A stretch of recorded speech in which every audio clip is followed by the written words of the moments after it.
Regbio. Iš kokios šalies? Matas.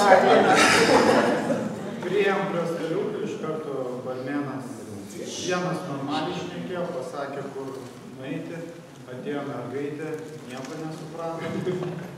Tada atsiuntė kitą, irgi sunkiai šnekėjo, bet susišnekėjo. Bet jis sugebėjo angliškai išaiškinti, kad burokėlių sriuba tai yra, sako, borš. Kalba anglišką borš.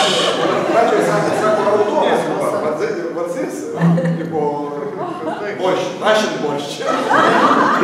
Buvo bairės, kad jis sako, čia raudoni kažkaip lietuviškai, jis sako, raudoni burokėliai, Arūnas pradėjo sakyti, kad Marko.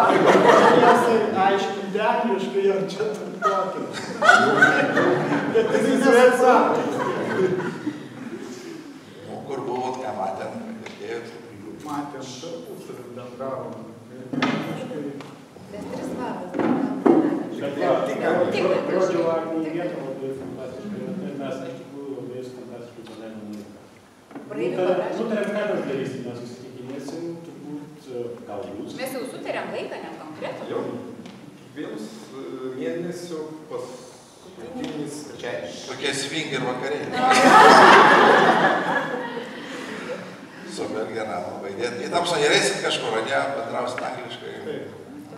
Tai mes 100% bendravom.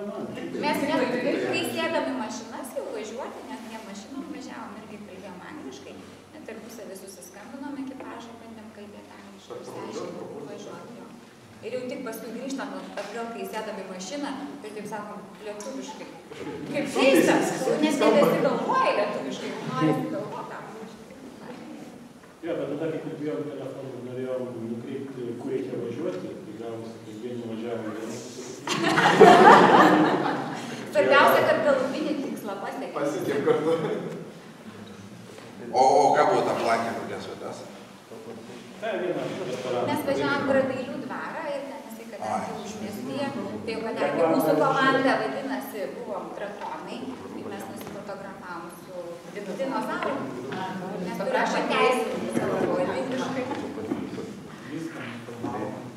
Labai daug užsisakinėjom, daug valgėm, daug gėrėm, tai neturėjom laiko daugiau kur eiti kitur.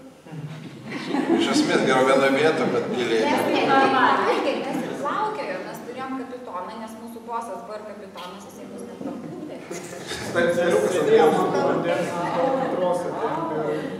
O ir teisingai buvo vandens dviratis priplaukė, žodžiu, ten turbūt senelis su 3 anūkais ir senelis, o, sako, duokite alaus, mes iš karto, mes čia angliškai tik tai šnekam, ir tada vaikai pradėjo angliškai su šalis kalbėti. O senelis nėra nesupranta, kad anūkai užsakinėja alaus. Senelis nuplaukė toliau, sako, ką čia sakė. 10 balų skalė, kiek praleidžiu? 10. Mes puikiai kalbam angliškai, padavėjai nelabai.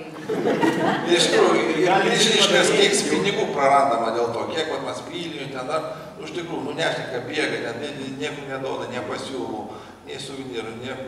Tas vaikinukas, kur tikrai kaip ir kitos stalomis. Jo, mes ir jautėm, kad ta padavėjai atbėga taip liktai greitai užsako ir dingsta ilgam, nes nekalbės vėl. Taip jautės.